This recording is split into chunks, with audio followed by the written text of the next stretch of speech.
I don't have to tell you that Nebraska is a big ag producer, and certainly with the TPP outlook over the next 16 or so years with $10 billion in increased output, that I think shows a lot of promise. I hope that we can have a forward-thinking view of trade in general, and certainly the benefits that TPP can bring U.S. agriculture, not just Nebraska agriculture, but U.S., whether it's California or Kansas on each side of me, literally and figuratively. The fact of the matter is, I think we've got a bright future for agriculture as it relates to trade. However, I'm concerned about, for example, Chinese delays in recognizing biotechnology, and the impact that actually has on producers themselves. Mr. Papp, could you discuss the negative impacts of China's delays in improving biotechnology products, and how effective has the U.S. government been in addressing this problem? Well, certainly in the last 36 crops that we've planted on our farm, biotechnology is one of those things that really adds to our farm. You know, we can raise more crop on less land with less water, less soil tillage, fewer crop protection products. We like to say we get more crop per drop using biotechnology. And certainly China needs to expedite their approval process to biotechnology.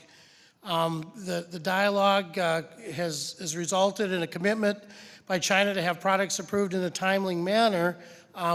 It's not that timely. We need to speed up the process. Having access to those markets with biotechnology is so important. And can you speak to how the U.S. government has handled this?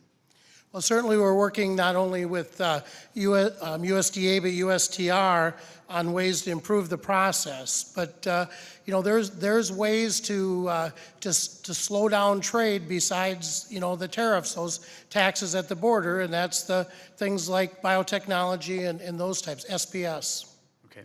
Now we talk about a scientific basis for biotechnology and various regulations, perhaps.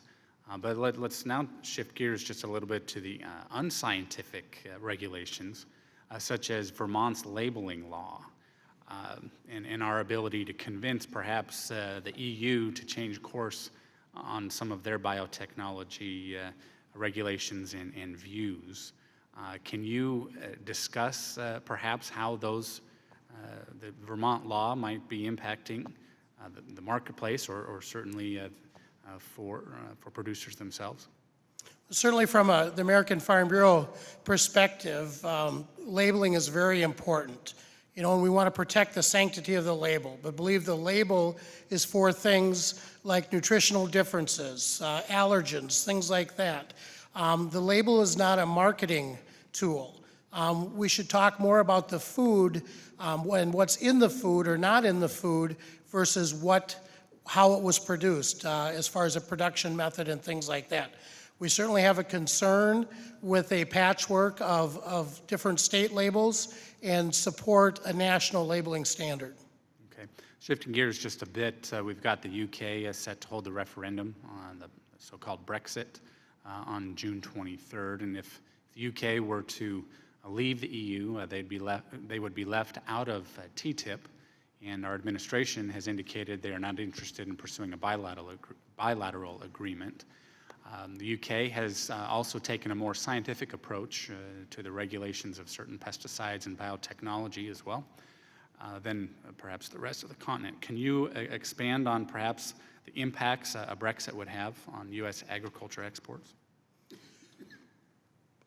Exports are so important to our prices on the farm. You know, farm prices are based on supply and demand. Certainly supply is mostly the weather, hard to control the weather. But we certainly can control, or we can increase that demand, and by increasing international trade.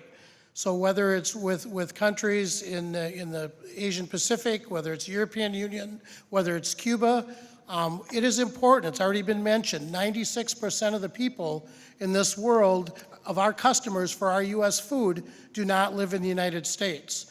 So from a Farm Bureau perspective, we certainly want to have trade, international trade, with anyone and everyone that is willing to work with us. Thank you. I yield back. Mr. Neal.